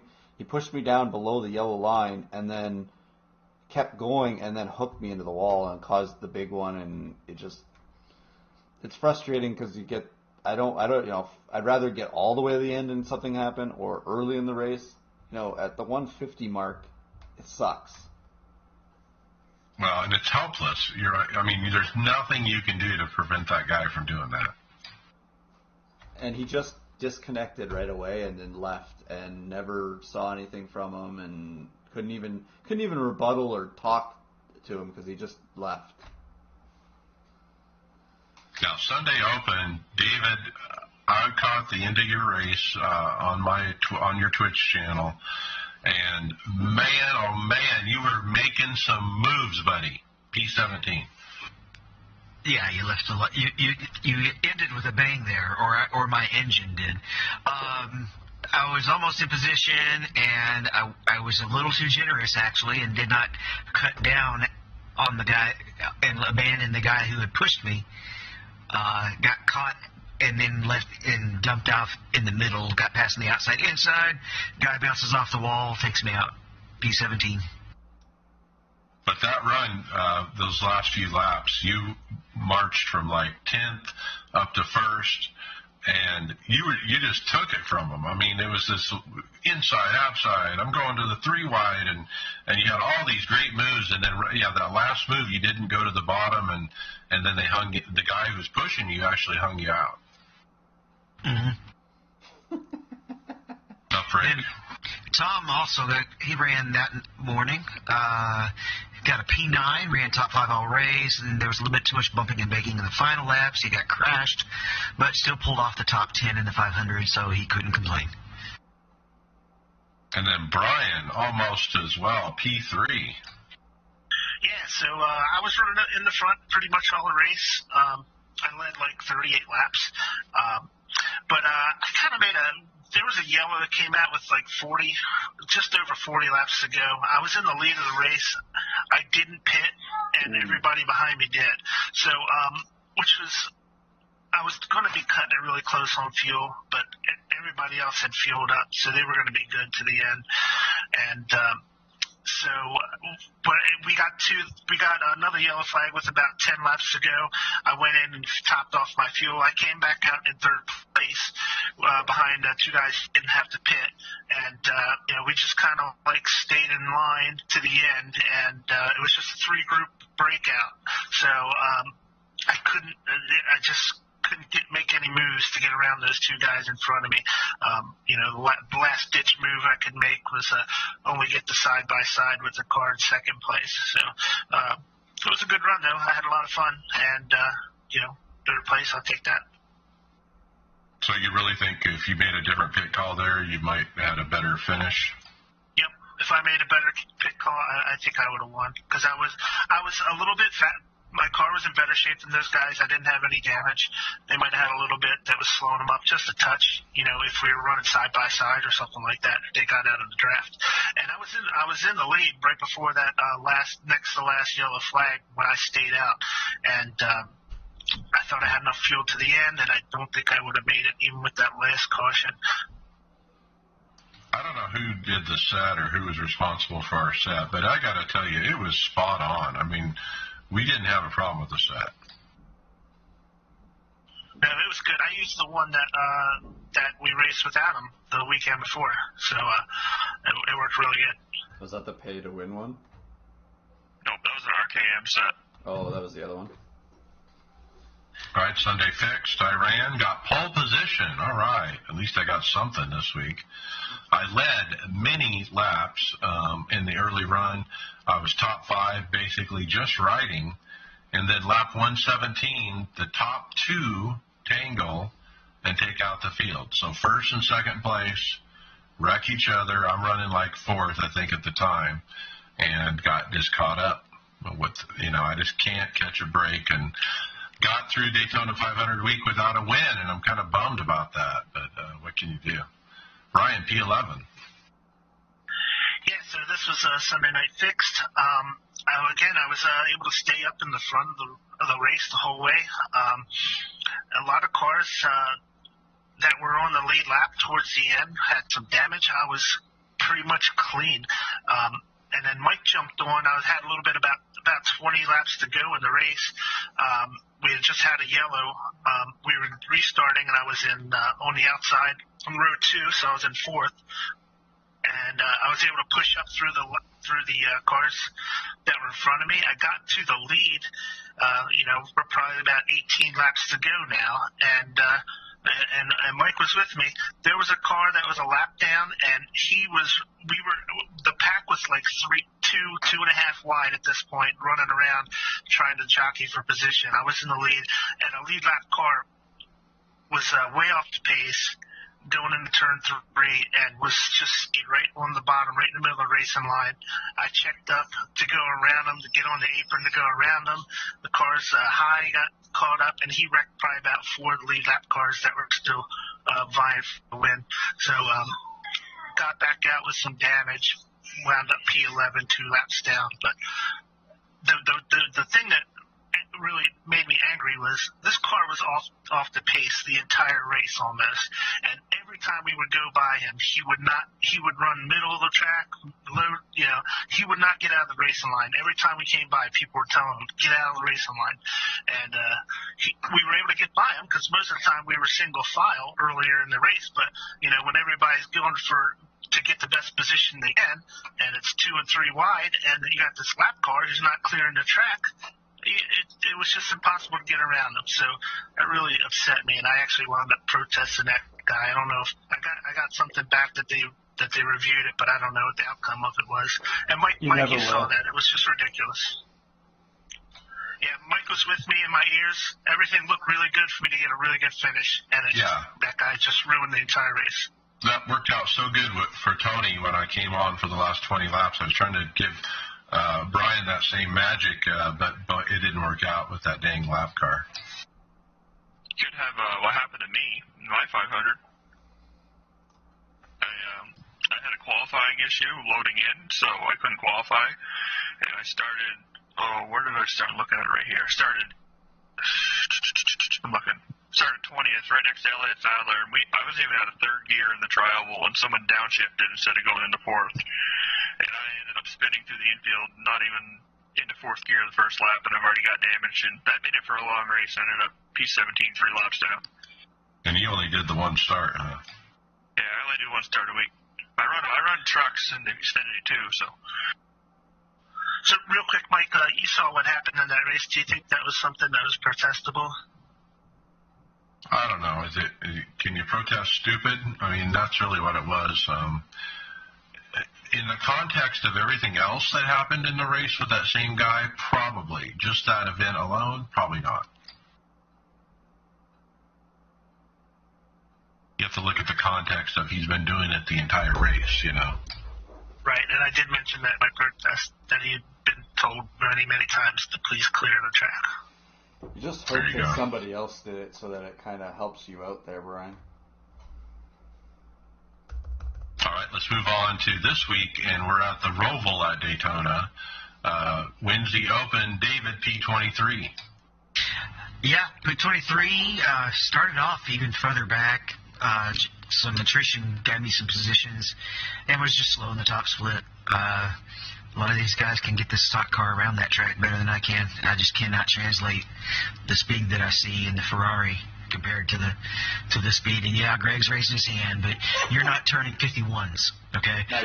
Not yet. We'll see what happens. I have not focused it at all this week. I've been doing some other stuff. So you blew up, right, Greg? Let's talk about that. Yeah, I don't know what happened in my my race, because I got loose. I was early. I had driven up into the top 10, and then I got real loose, and I kind of fell back into the 20th when I got loose in one of the corners, and then when I got back with those guys, I was trying to make my way through the field again, and one of the guys just spun sideways in front of me, and going into the first turn, when you're committed to the corner and you're at the speed that you're at, I just couldn't turn it. I couldn't turn it to get away from him, and I kind of clipped into the side of him, and started going around. And when you get onto that backstretch and you start revving the motor, I just saw the temperature just skyrocket, and by the time I got to the other part through the bus stop, and it went way into the red, and then she popped.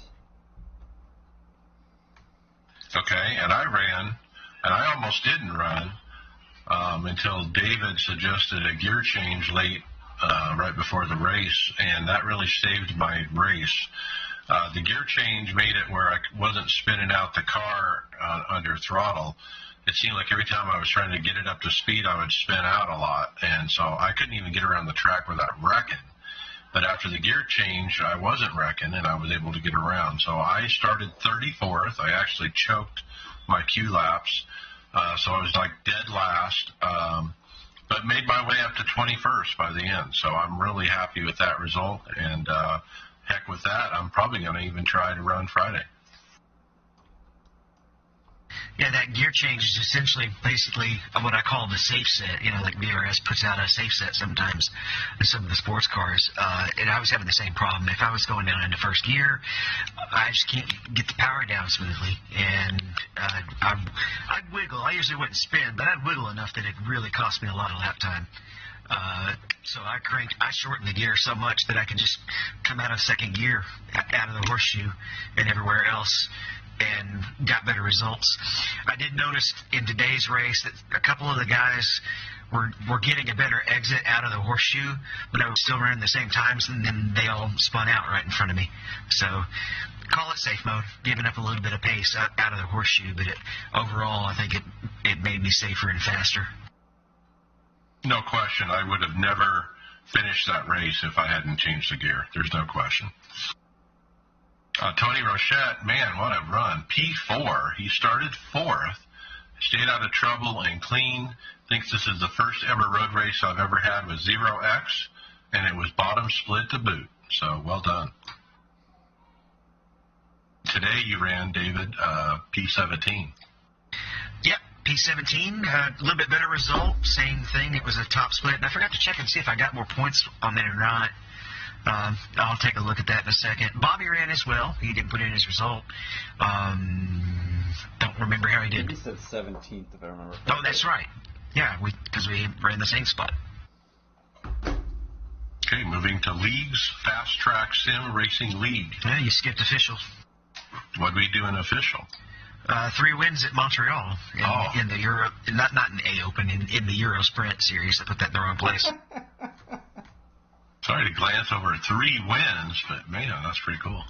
I didn't put my results in, but I've been, like I said, running Class C Open and B Open all year. I started 4th in Truck Open this week and finished 5th, and then I started from the front row in 2nd in the B Open, and I finished 5th in that as well. So hopefully keep doing that. Nice run. All right, now we'll do league. Monday was Fast Track Sim Racing League. I ran B and F, but that was not the story.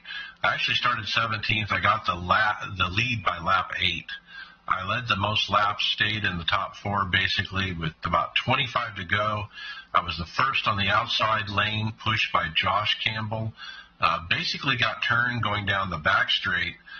He was pushing on the right corner of the back bumper, and it just hooked me to the right. I was really holding a straight line, too. I don't know what I could have done differently, but I've raced with Josh a lot in various leagues recently, and he's got a great team over there, and he's a great driver, and so that's very uncharacteristic of that happening. I have no problem racing with him or having him push me, but yeah, we both got wrecked out, so that was a bummer.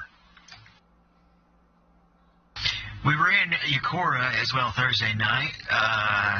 This set had a point where it would just snap loose on you if you weren't careful at Miami, and that's what happened to me. I was disappointed with how fast I was in that run anyway, because I like to think I'm better in the ovals than I am at the road in this league. But I still managed to bring it home P13. And I did the same thing. I actually spun the car as well, doing the same thing you did. There was a reset, though, so luckily I was able to take that. But I still ended up hitting the wall several times and ended up causing a late caution. I was pretty embarrassed, but P15. Brian ran a OBRL Arca. Pronunciation's on point today. I was going to say, you were making fun of Mike earlier? Yeah, so Monday night was the ARCA series at the OBRLs. It was at Dover, and I got a P17, which was terrible. I actually screwed up on my qualifying lap. I hit the wall on both laps, so so I didn't get a qualifying time in. I started towards the back, and so I kind of just had to push a little harder to get towards the front.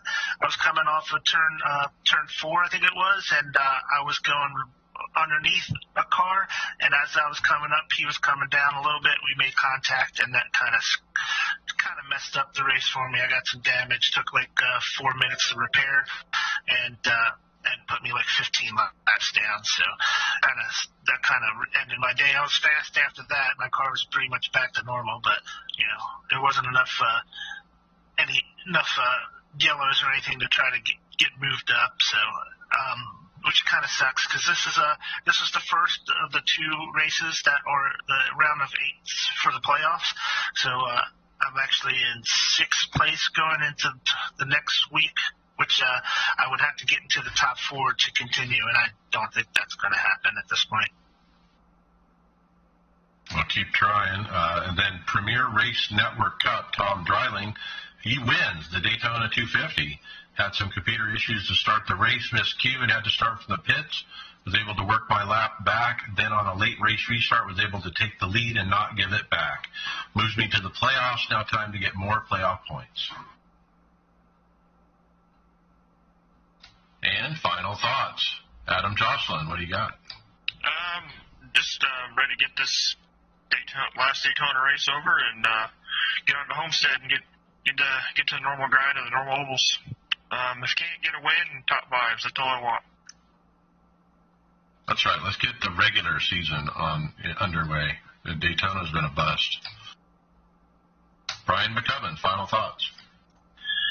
So I'm going to race the Bathurst 12 hours with the OBRL team, so I'm looking forward to that. That's going to be cool. I think we're going to be driving the Lamborghini, so I'll be practicing on Mount Panorama in the next 2 weeks. And then I just wanted to mention, last week we welcomed Tyler Williamson as our new Tifosi team member. Well, it wasn't right after that his wife came down with COVID, and she's been really sick. His son got it, so it's going through his home. I don't think he's got it. He hasn't tested positive yet, but he's been kind of isolated. He hasn't been able to do anything because he's got 2 kids that he's taking care of all by himself and working from home. So best thoughts to Tyler and his wife to get better real soon, and we look forward to having him back on the track with us. Yeah, I hope they get better soon for sure. All right, David Hall, final thoughts. Yeah, Tyler had really been coming onto the streams and being a kind of a team cheerleader there when he first joined. I was enjoying that. Somebody's got to watch. Well, it was great. It was like 100% increase in my viewer count, man. One more than I have. I like watching your stream because I can see how the set's going. Because I only run 1 race a week, and you run like 30. Pretty much. But I haven't been able to stream at night lately. We've been under a heavy snowstorm here in Arkansas. I'm sure you've heard how bad Texas got hit. Got about 12 inches of snow. Everybody's stuck at home, so even more people are streaming. And around prime time, the internet's just getting a little bit too shaky. And if I have the stream going, I start lagging out really bad, and everybody disappearing on the track. So I haven't been running the evening streams the last couple of nights.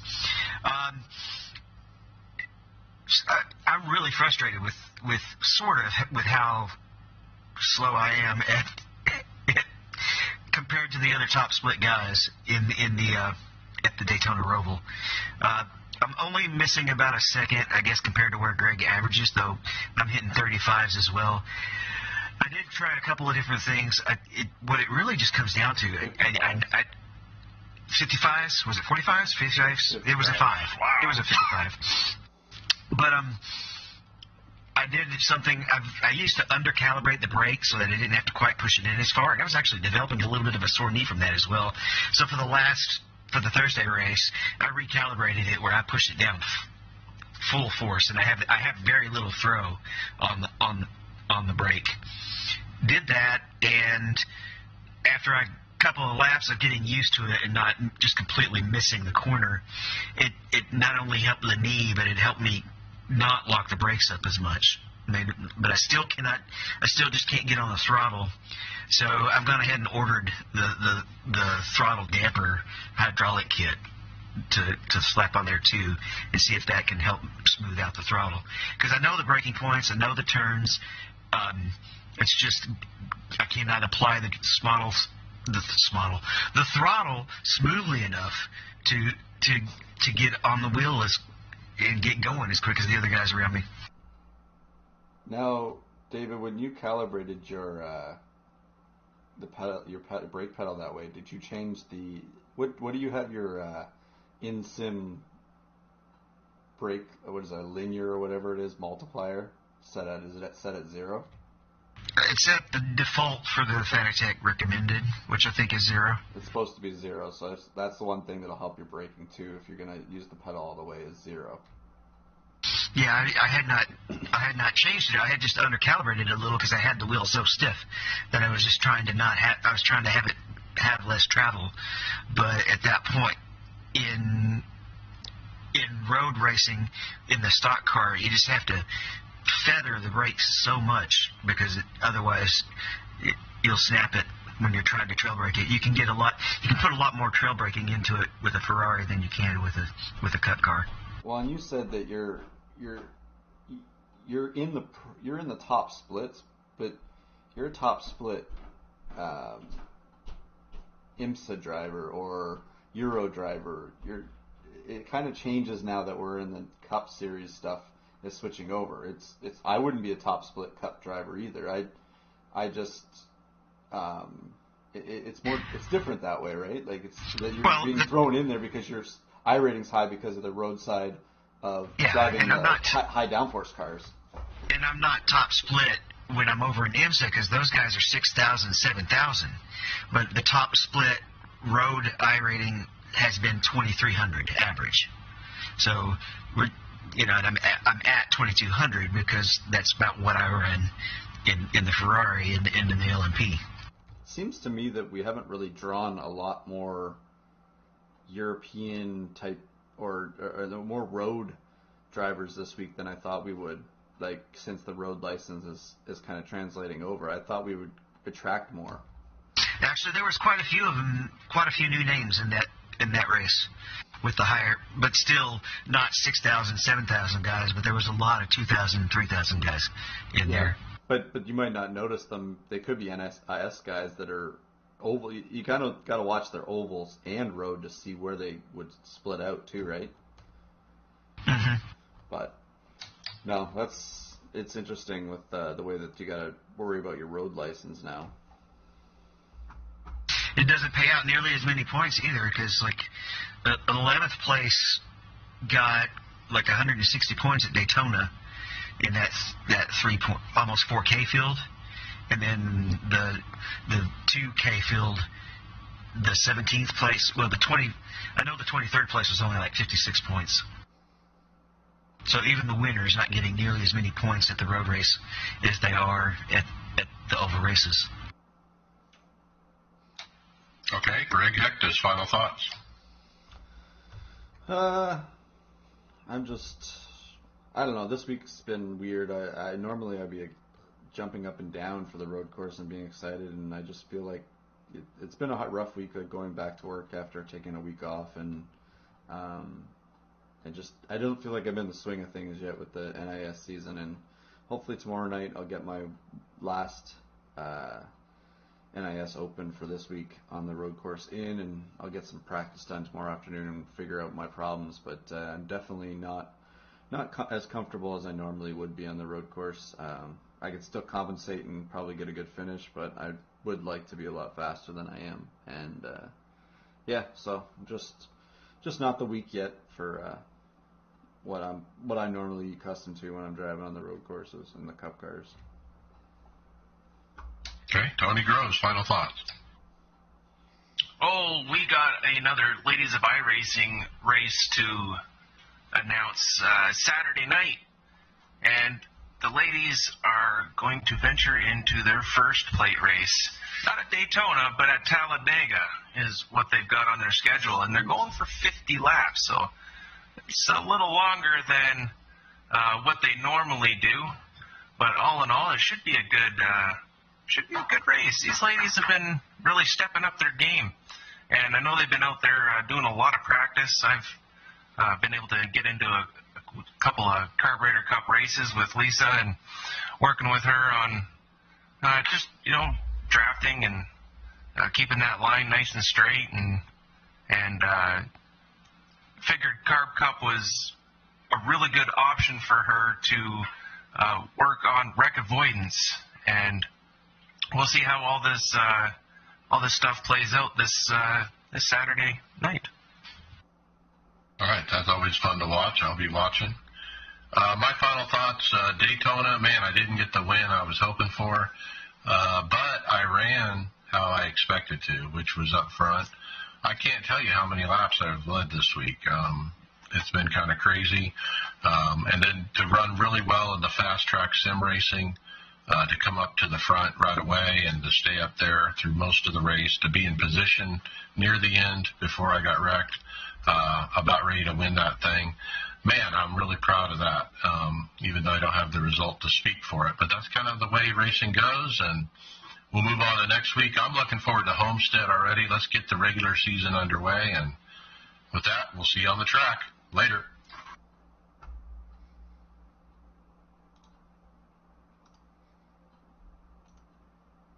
Okay, title ideas. Baby Seal 500. What about was it dedication or defecation? I like that one. I don't know. That's pretty long. It's not too long. That was pretty good too. Can we put defecation on there? See, why not? You can put whatever you want on a podcast thing. I mean, have you not searched some of the podcasts that are out there? Yeah. Okay, so let's vote. 1, 2, or 4. I don't know which ones are up there. I don't have them up anymore. 1 is the Baby Seal 500. 2, dedication or defecation. 4, the Baby Seal Club. 2. 2. Okay, well then that's it, 2. I vote 2. Good job, guys.